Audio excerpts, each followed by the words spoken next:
Être en Christ, c'est être ce qu'est Christ. Christ est la tête. Le chrétien est un des membres du corps. Tête et corps ont une seule et même vie.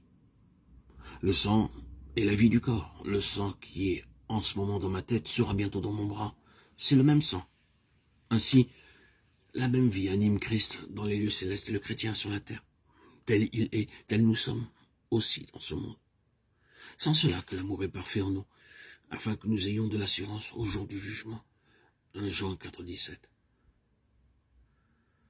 Nous sommes tellement enveloppés par la personne du Seigneur Jésus que Dieu ne peut voir Jésus sans nous voir. En ce moment, tandis que Dieu regarde son Fils, il nous voit les uns et les autres. Et c'est la nature de son Fils qu'il voit en nous. Être en Christ, savoir par richesse de Christ. Tout ce qu'il possède, nous le possédons aussi.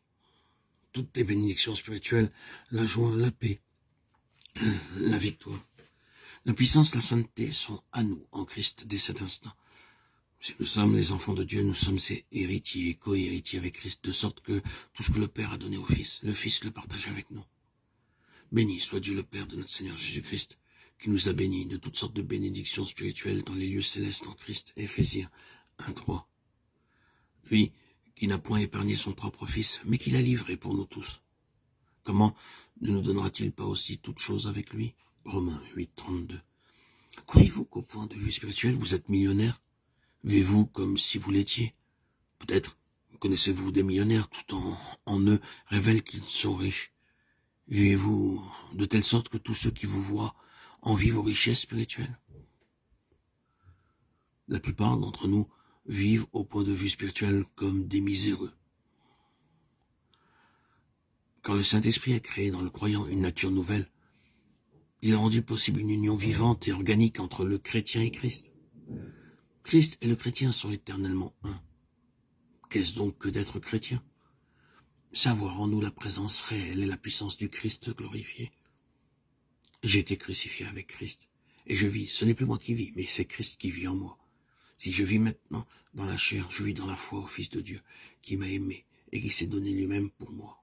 Galates 2:20. Christ vit en moi. Pouvez-vous dire cela? Paul l'a dit.